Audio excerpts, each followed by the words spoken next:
And we're recording. And We're I was recording. talking about some yummy ass pizza, and I was like, why am I not talking about this on the Everybody podcast? needs to hear about the pizza. So start over, start over, start over. It's important. Wait, Okay, no, so wait. First, welcome back to Oddities. yeah.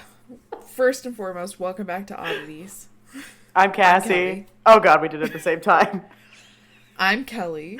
I'm Cassie. And welcome back to Strange Town.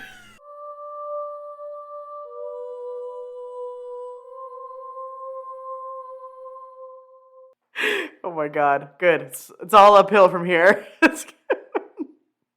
um, as, excuse me, as always, all of our everything is in the description. Our social media, if you'd like to follow along. We're going to be running a giveaway before we know it, too, because we're going to be having some new merch, and we're almost at 100,000 downloads. Can you believe it? We're not far.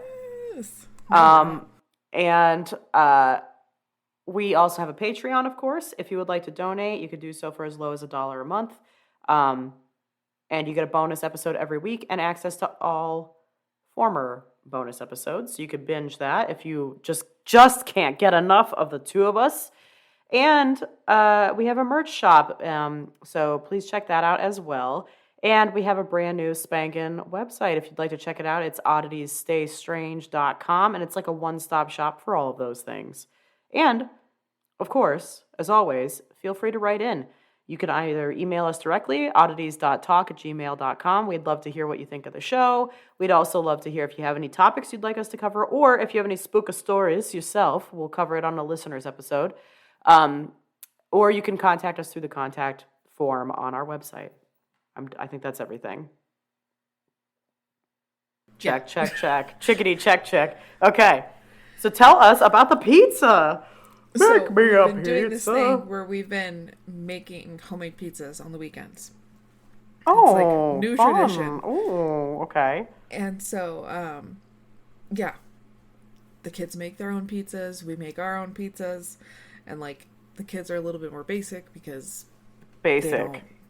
like a ton of toppings, which is fine. Yeah. We do. And I my pizza last night was just Chef's kiss, baby. it was so good. I should send you a picture of this. I do want to But see it. Yeah. so literally my pizza was just this gorgeous masterpiece. And you're doing the Italian hands while you're describing it, so that's how you know. It's so good. It had green onions, Yum. sausage, Yum. black olives, garlic. Yum. And when it came out of the oven, I then drizzled it with balsamic glaze And you said a shitload of mozzarella too, right? and a shitload of mozzarella. It was literally, I Mm-hmm. don't mean to toot my own horn, but toot. But toot fucking toot. That's great. Good for you. So, first off, this is before it went into the oven, and then this was my slice when it came out of the oven. Oh, okay. Okay, you're sending pictures. Let's see. Okay, pre-oven, it looks a little scary. Post-oven looks amazing. It looks incredible. And look, you've even got like the golden, like the little, like the bubbly crust. Like, ooh, look at you. I guess this is a good point or time to mention. I did work at a pizzeria when I was in high school. Did you really? I didn't know that. I did. I worked at Vincenzo's. What did you do at Vincenzo? Actually, that was college. Did you make pizza? I did make pizza, and I delivered pizza. Oh my God. You would have been my favorite delivery person. Yeah, it was some fun met times. Dude, I believe it. Good for you. Yeah. That's awesome. The what can I share on my side? I no longer have the Rona. I'm feeling much better. Yeah. So that's good news. Corey too.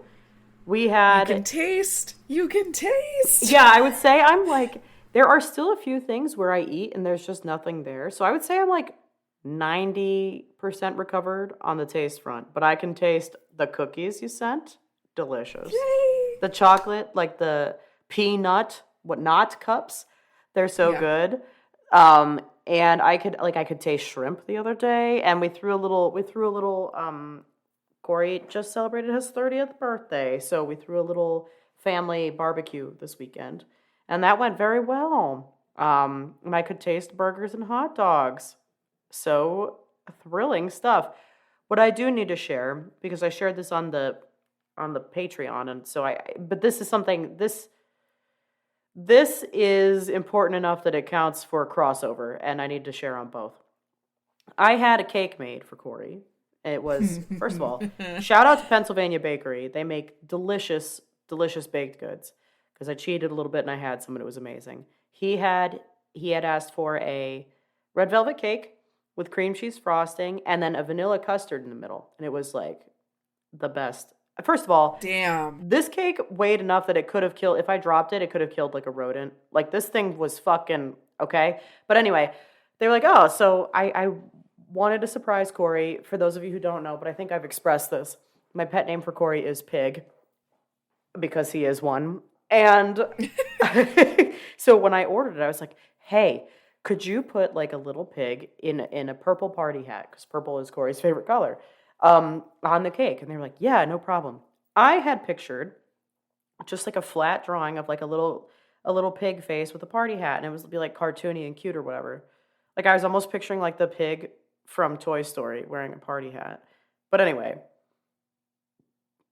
what they gave me was this 3D pig monstrosity. It looked like, and this is the exact term I used on the Patreon, but I really truly can't think of anything better. A Chernobyl dog. This is an abomination of a pig. It was horrifying. I don't know. I didn't get a picture of it, but I'm hoping somebody at our little get together did. I don't know what happened other than, as I expressed to Kelly, the person like smoked the world's largest joint and then drew the pig. They gave the pig nails. Pigs don't have nails. Oh my god, you did not mention that on the Patreon. Yeah, and like instead of like for the nose, like you know how like pig noses when they draw it, like it's usually like little slits. Yeah. Like kind of like they just did dots, like weird little dots. You described it on the Patreon that this pig was on meth. And you know what? That's what it is. Like, you know those like pictures out on the internet where it's like expectation and reality. And like the reality picture is always like meth, not even once. That's what this pig was. Now that the cake was delicious. So like, you know, and the pig made for a lot of laughs and like a very memorable thing. And obviously Corey was super cool about it, whatever. Corey is not going to forget his 30th birthday. I am not thrilled about the pig. And of course when I went to, you know what, and this is a chronic problem for me, but also what was I really going to do? Like they show you the cake when you go to pick it up and they opened it and I looked at it and I was like, it's cute.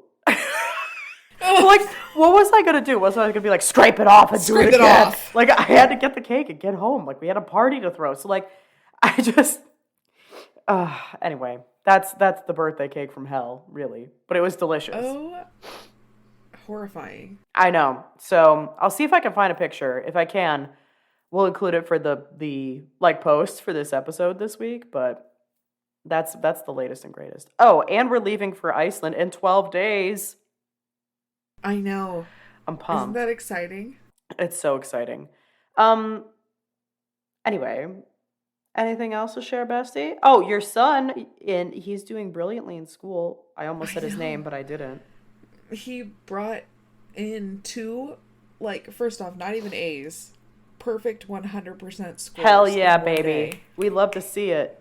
First off, Aunt Cassie was thrilled because 100% in science. That's my boy. That's my boy. Then, if that wasn't enough, then 100% in phonics. Hell yeah. Also, just kindergarten, and I'm watching him take these tests, and I was like, huh? What are we expecting of our children? Stop it. I'm just like, are we in kindergarten? First of all, I got yelled at in kindergarten because when I would write, everything would swoop up to the right, and it wouldn't stay on the lines, and I got yelled at for that. Oh my gosh. Right now, I'm just happy if the letters are facing the correct way. We'll take what we can get. They go the other way, you know? Because we're just focusing on writing our letters and forming words. Because California state requirement is that by the end of the year, or the school year, is that all kindergartners can write a full and complete sentence. So that's all we're working on. We've got that in ACEs. That's Yeah. not going to be a problem. That's going to happen in So no time. it kind of already is. So we're As long done. as we're We're done. We writing can be our done with letters in the kindergarten. right way. We did it. So, but yes, that was a really big, like, look at you, dude. Hell yeah. I'm moment. pumped about that. Listen. So we celebrated with ice cream sandwiches, Fuck yeah. as they are his favorite. And Of course. What kind? just, I'm sure if I gave him the chocolate chip cookie Like the ones, Klondike ones? Yeah. yeah, he'd be like thrilled. But he's only ever had like the simple chocolate. Oh, those are vanilla ones. those Klondike. Okay. Yeah. Mm-hmm. So like, you know, That's what fine. he got. He was Wait, happy that's what with we're... it. Okay. Did you know that... Do you have Rita's out your way? No, what is a Rita? Oh, Rita's is like this Italian ice chain. And you can also get custard. And they do like gelatis okay. and like... But they... I've had the Italian ice. Yeah, well, they've also started making sandwiches now. And it's chocolate chip cookies filled with their custard. Oh, it looks so good. If I ate it, I would die, but worth it. You know? I should try it on your behalf. You should. Or If I when fucking I have find one it. of my just sweet fuck all days and I just have one and I'm like, oh, there you it'll, go. you know, the high would be worth the There you pain. go. So, well, I'm ultra proud of him. First of all, though, I have to say that California state requirement that they are able to like write a complete sentence is, I would say probably like 95% of the general population wouldn't be able to finish kindergarten. I am amazed when I come across someone who can like form more than 3 words into a coherent sentence. There you go. So, I mean, he's already going to be ready to take on the business world and whatnot. He's set. It's like, okay. Yeah, snaps. Well, that's great. Thrilled for you. Thrilled for my meth pig. It's just been a really cool week all around. All right, we're almost at our signature 13. We're like a little shy today, but that's okay. Would you like to start it, or shall I? You can start it. Mine's a fucking trip, let me tell you. Okay. So today, kids, I'm telling you, this is a whacked piece of history, by the way, this person. I'm telling you about Painless Parker. This is from listener Mia, so thank you. Actually, I'm not sure if it's I know about Painless Parker. Do you? I didn't know anything about Painless Parker. And I'm sorry if it's Mia or if it's Maya, but it's spelled M-I-A, so I think it's Mia. Like, Mamma Mia, you know. So anyway, Painless Parker. Everybody, what if I told you that in the 1900s, having a tooth pulled was known to be a good fucking time? You'd climb up in the back of a traveling caravan, surrounded by a booming brass band, people in costumes, sparkling costumes. There'd be a bucket of pulled teeth carried by a dapper gentleman with a goatee. And in time, with the band's cheerful tune, they'd rip out your tooth. And it would be guaranteed to be painless and even entertaining. But not all of that's quite true. So victims of this essentially, what was a con and a ruse, it was run by the famed dentist Painless Parker and his dental circus. This would be my mom's personal nightmare, by the way. She fucking hates the dentist. She hates the dentist. Same. I'm with your mom. Your mom and I. Bonding. I agree. Uh-huh. Yeah, bonding. I don't mind the dentist. I mean, I can't say that I'm ever like, woo! Like, let's go to the dentist. Yeah. I've never had a good experience at the dentist. I'm so very sorry. This is a fun fact. The dentist that I went to for years in New Jersey, growing up and everything else, he went to jail. He did some jail time, so yeah. Wasn't he the prison dentist? Yeah, then he worked on teeth in jail too. Yeah. I thought when you said he went to jail that he was just like the dentist in prison. I didn't know that he like did time. No, he did time for like insurance fraud. He was like the Robin Hood of teeth. Yeah. No, we love him. And you know, he's out now and he's since changed his ways, but it was I love that for me and my personal history. So anyway, Painless Parker and his dental circus. Back to the subject at hand. People who went and had an appointment with him would often leave their appointment hoarse because of their screams of pain. So let's talk about the dandy, wonderful Edgar Randolph Painless Parker. He was born in Tynemouth Creek, or Tinnemouth, I don't know how it's pronounced, New Brunswick, Canada. So he studied at Acadia University. That was in Nova Scotia. And he also studied at a Baptist seminary in New Brunswick, but he was ultimately expelled from both. Then he worked as a cook on a ship for a while, and he was like a traveling merchant. And then all of a sudden he was like, I want to pursue medicine. Surprise. Okay. So he finds the costs prohibitive. So he instead enrolls at the New York College of Dentistry. And then while in New York, he starts offering his services through door-to-door dentistry. But when the college found out, he was expelled. So he just was on fire. So then he's like, okay, whatever. He eventually makes it through, and he starts his own dental practice in 1892. He graduates from the Philadelphia Dental College, which is now the Temple University Maurice H. Kornberg School of Dentistry. And dentistry at this point, for widespread tooth decay, it was actually still emerging as a profession. And all the times that I've said I was born in the wrong decade and I'd like to go back in time and everything else, but the hygiene was ass back in the day when you think about it. It was not great. It was. Yeah. Anyway, I digress. He was known to be a terrible student in dental school, and he only graduated because he pleaded with his dean to pass him. So the dean did it, and then Parker moves home to Canada and he starts work as a dentist. He opens up this practice and everything else. But there was an issue. At the time, it was considered unethical in the profession to solicit patients. So he found that after 6 weeks, he hadn't had really a single client. And so he decides to toss ethics to the wayside, and he starts an advertising campaign. And he says, okay, in exchange for a new set of dentures, he bartered with a sign maker for a placard that read Painless Parker. And his idea for his business was very simple, actually. He would inject patients with a solution of watered-down cocaine and then pull their teeth. There you go. That's one way to do it. Love that. Solid plan. And it was a 50 cents for an extraction, and it would be painless, he said, or he would pay the patient $5. So when he first became a dentist, most offices, which were known as dental parlors at the time, they were known to be highly unsanitary. And the dentists there were actually usually unlicensed. And so people didn't want to go, right? And they're like, no, fuck this. I'll just treat myself at home with some kind of narcotic-laced over-the-counter medication. What a time. So much easier. What a time to be alive. So he begins his practice to take advantage of the current dental atmosphere, which would be a lack of trained practitioners, patients' fears of pain. And he concocts this cocaine solution, and it didn't always work. And so sometimes he would just give his patients a glass of whiskey instead, which, by the way, one glass of whiskey would not do it for me. Nope. Give me maybe the whole fucking bottle and we could talk, Yep. Yeah.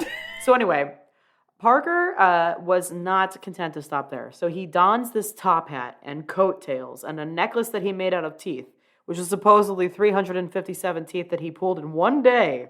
Bullshit.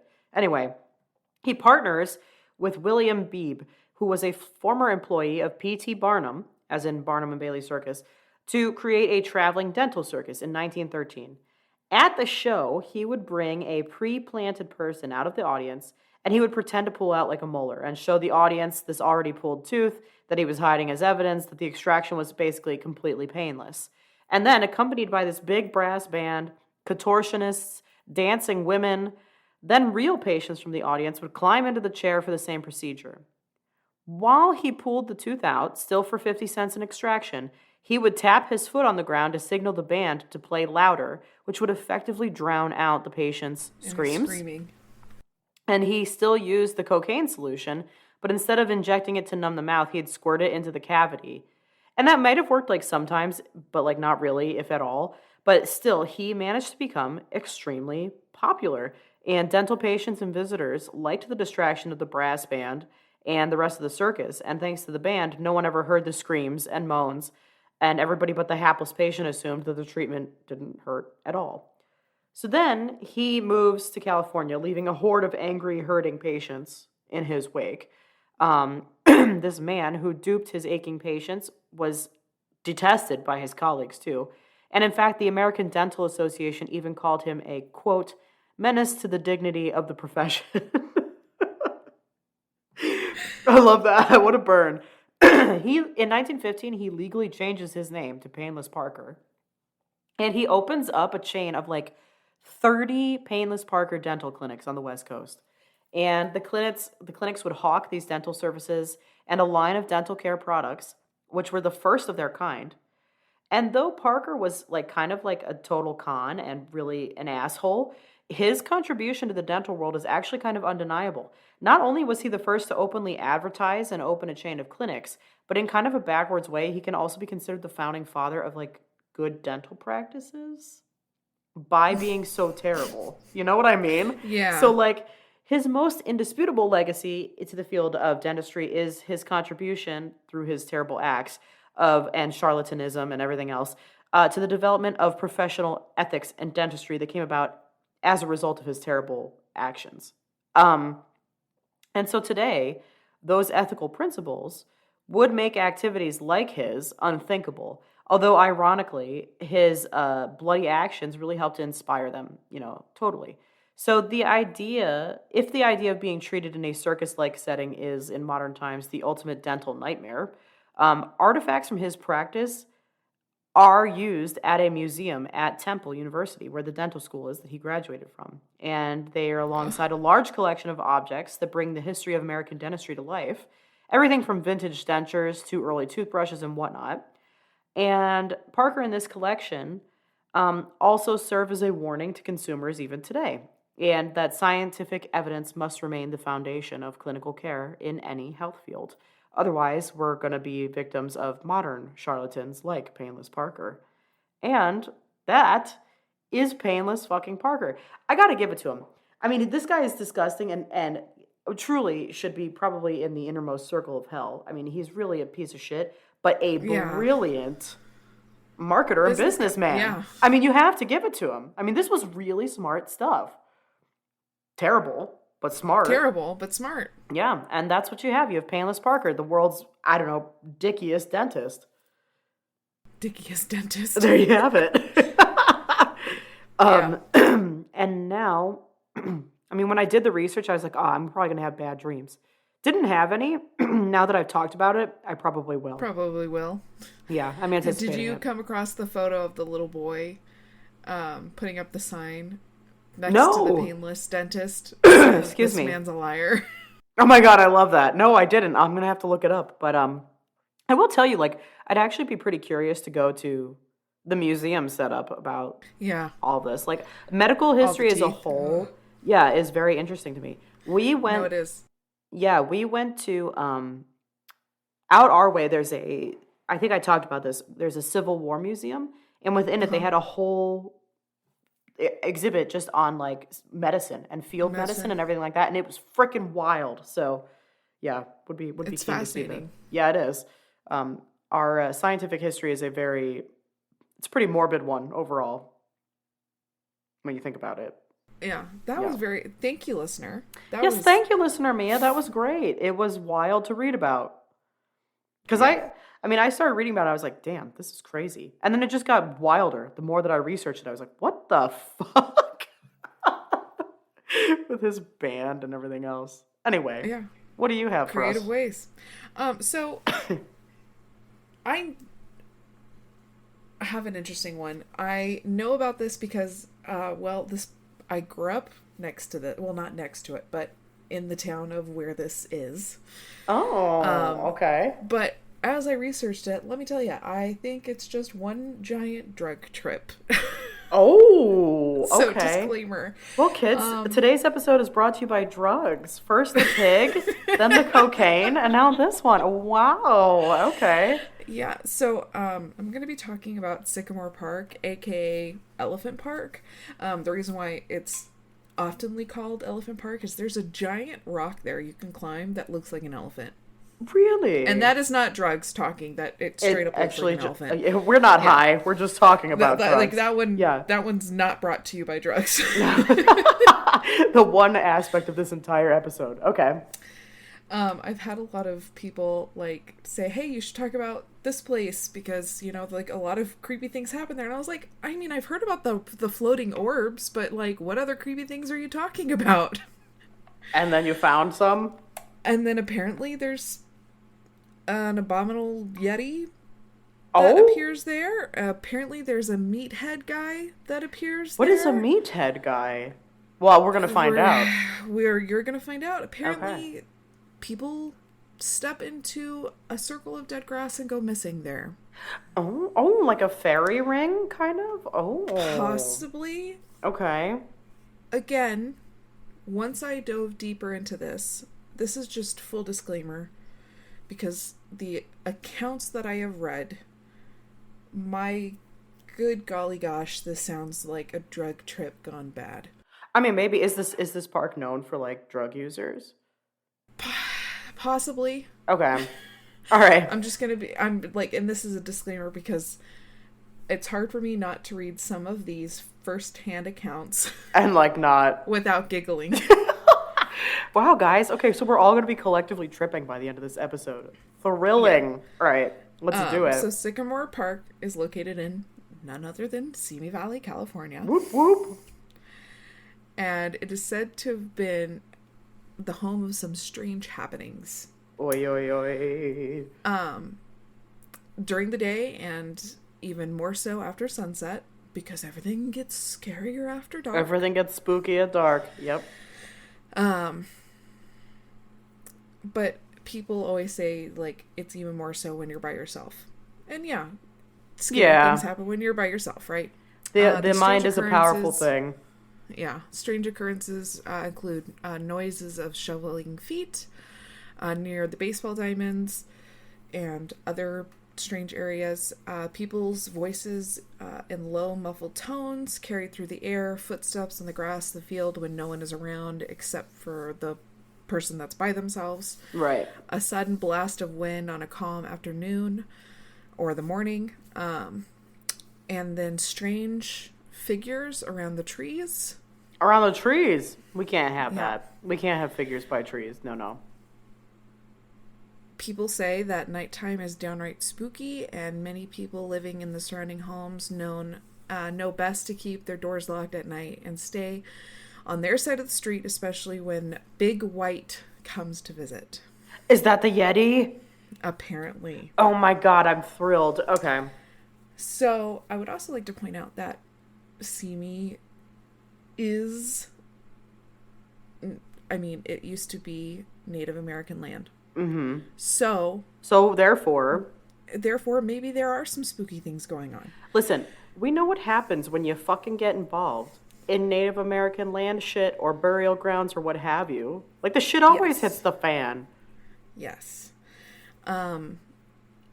Big White appears every once in a while. It is described best as a white gorilla or Sasquatch roaming in the park at night, Same. searching for victims. Scarier still at certain nights and days of the year. What days those are? We just don't know. Okay. That's fine. There are lighted circles on the hillside, and people stepping into these disappear. Some say that these are like Big White's nests. Oh, stunning. Okay. I'm not sure. It was really hard to actually find any research. So we just don't. Okay. Yeah. It was very difficult. And so people refer to Big White as this gorilla or Sasquatch or even Yeti. The California Yeti, of course. Specifically the Simi Valley Yeti. Yes, yeah. Right, of course. Okay. I'd be more likely to believe like a Sasquatch or like God, even like an escaped gorilla from a zoo. And there is a zoo in the town over. So like, maybe. I mean, okay. In addition, bodies of ghosts have been reported floating amongst the old trees in the park. Ooh. And weird lighting can be a glimpse near the two baseball diamonds. Are those the orbs? Now, yes. Mm-hmm. Mom and Dad, if you're listening, maybe don't. Oh, okay. In my teen years. Oh, here we go. Okay. All right. We heard that this park was haunted. Mm-hmm. And I'd like to point out, if Mom and Dad, you're listening, this was done during curfew hours, and I was home before curfew. So you can't get mad at her. It was during curfew. She honored the curfew. We wanted to go see some floating things, because apparently you could see crazy crap here. Listen, why would you not want to go see some floating things, okay? I did not experience anything at this park. You also were not on drugs, so... I was also not on drugs. I was not under the influence. I was hanging out with friends. Okay. We were climbing some rocks, specifically Elephant Rock. Okay. Running around being stupid, other than that. Like you do. Right. That's, you know. We did not see any floating bodies, a white Yeti. We did not step into any circles and disappear, obviously. Or welcome did back. Get home and did see some floating orbs on the film. Oh. On the photos. Okay. Mm-hmm. Oh, back in the days of carrying a digital camera around, I bet. Yes. Love that. We love that. We love that. We love that. Love a throwback. That's about it. Wow. So, reports of PPE, which in this case is known as purple plasma entities. Oh, surprise, not personal protective equipment. Okay. No. Okay. Are also known to show up on your film. Not in my case. What is a purple plasma entity? I mean, I'm guessing it's just like a purple fog. Orbs. Purple orbs. Okay, great. Purple mists and purple orbs, purple haze, purple fogs. Like how you. Quite a bit of photos have been linked to certain articles that I've been looking at. Let me tell you, I've looked at all of them. I'm not seeing anything. Ooh. Okay. Hashtag debunked. Not to be the bearer of bad news on this. This one, this back down the Yeti hole. This is the first-hand witnesses. Oh, good. Oh, good. Here we go. I can't wait. And I apologize if my voice changes. I just tend to do that when I read people's first-hand experiences. Really? I never noticed it with listener stories or anything. Okay, hit it. The Yeti, Abominable Snowman, Sasquatch, it seems like a lot of people lost interest in the whole thing right about the time a few years ago when the guy claimed to have a dead one in a fridge, apparently. Oh, okay. Nothing kills a good legend like people who are so intent on proving that they have to fake it. But just because there's a hoax perpetrators in the world doesn't mean that the Bigfoot legend is untrue. You know what? They make a good point, though. Like, yeah, nothing really does kill a hoax. Like, people really clearly proving that it's a hoax. Yeah. So, yeah. I'm sorry. This one goes to the meathead of Sycamore Park. Sorry. Oh, this is the meathead. Okay. Yeah. The late, great naturalist Jane Goodall stated that she believed there might be an undiscovered primate species living in the Pacific Northwest. Enter the meathead of Sycamore Park into the glorious established line of similar and perhaps similarly believed legends attached to Bigfoot. Oh, That's okay. New to me. Okay.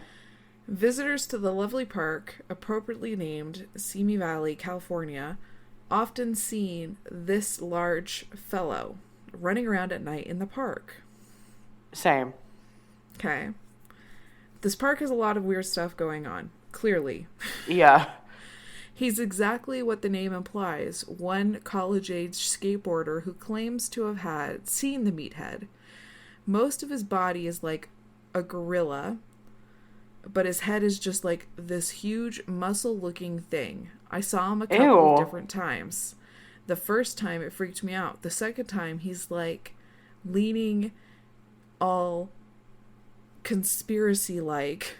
Oh my God. What does that mean? What does that mean? Okay. My bro and I scored some killer weed. There it is. And we smoked it out in the park. Was the killer weed laced with something? Perhaps. But all right.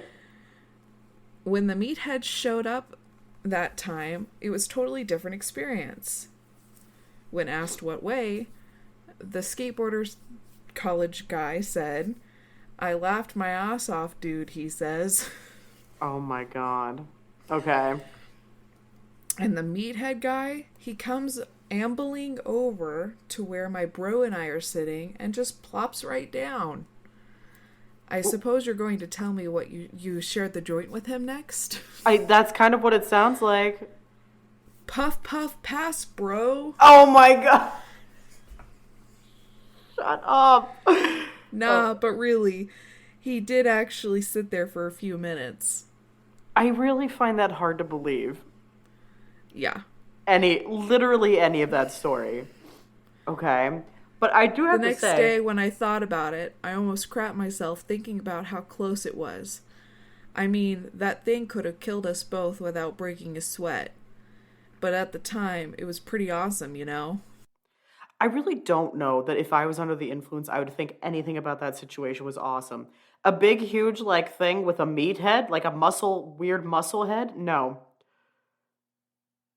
I've seen what I'm assuming is an AI generated photo of Meathead. Of meathead? Uh-huh. Horrifying. Horrifying? Horrifying. There's not a single drug or drink in the universe that would make me okay with that situation. Yeah.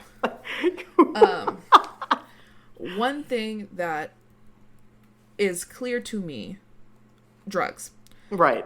2, if there is something going on there, I believe it is native related. Natives Yeah.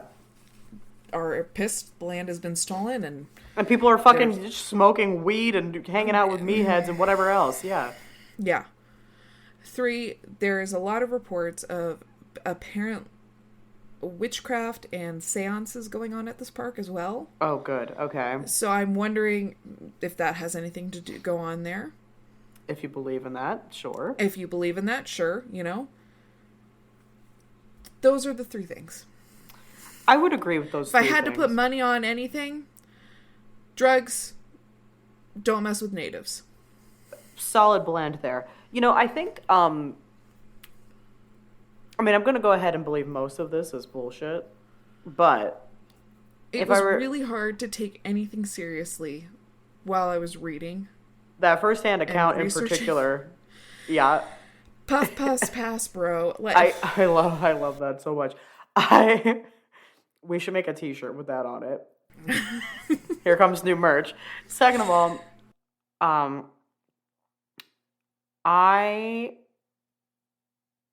what was I gonna say? Oh, if I'm gonna believe any of that shit, it would probably be like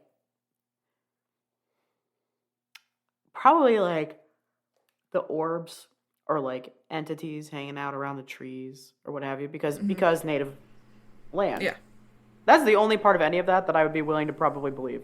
The rest of it, I don't think there's probably a California Yeti. Although if Jane Goodall was like, hey, there's this like undiscovered I mean, she was like, you know, a boss. So We love Jane. We love Jane. Yeah. Did Jane actually like did she actually say that? I don't know. Yeah, I don't know. Like, that account, that article, you lost me when you said puff puff pass, bro. that's a little concerning. So yeah, I mean, if I'm gonna believe any of the shit that's supposedly going on there, it's probably gonna be the orbs and stuff. But I really can't help but wonder if any reports of that are just because of like people under the some kind of an influence. Pick whatever kind you want. You know. I mean, you having been there, did it even feel spooky to you, or were you like, no? Yeah. And that's the thing. Like, I have a very strong intuition about things. Yeah. I'm like, I don't feel safe here. I usually leave, Yeah. right? Pretty quick. No, we hung out on a rock. Yeah, right. So, like, I just kind of, like, especially with you having been there and there was, like, 0% spookiness to it, I think we can kind of solidly wrap this one up, all of these different things that have been described there, and pretty much say, like, debunked. Debunked. Drugs. Yeah. So really, this episode was brought to you by drugs, kids. Drugs. And remember, drugs are bad for the most part. Say no. Say no. Say no unless, well, I mean, people can smoke weed if they want. So, but like, yeah. You know, And the other thing, I was like, okay, people are allegedly stepping into this circle and going missing. Oh, yeah. Like what? Right? Yeah. But I found no accounts of that. No alleged, which brought me to, I can't even remember his name now. I had covered him a while ago, where he was like walking in his in the field, and then he just like disappeared in front of his wife and child. Yeah, right. Yeah. I was like, that kind of sounds like this. No, it does sound like that. But I'm like, apparently residents do that. I was like, that's the first I'm hearing of this. Yeah. What the fuck? That's wild. What? This has been a hell of... This is a really, in my opinion, well made up spooky story. Urban legend. Probably made by the residents around that park to keep kids out of the park because they're tired of vandalism. You know what? I would be too. So, like, sure. They want to make a spooky story. They want to make a spooky story, and that's fine. Wow. Okay, everybody. Well, drugs. In some, drugs. What a ride. Yep. I love it. I don't have anything else to say other than until next time. Stay strange. Stay high. No, I'm just kidding.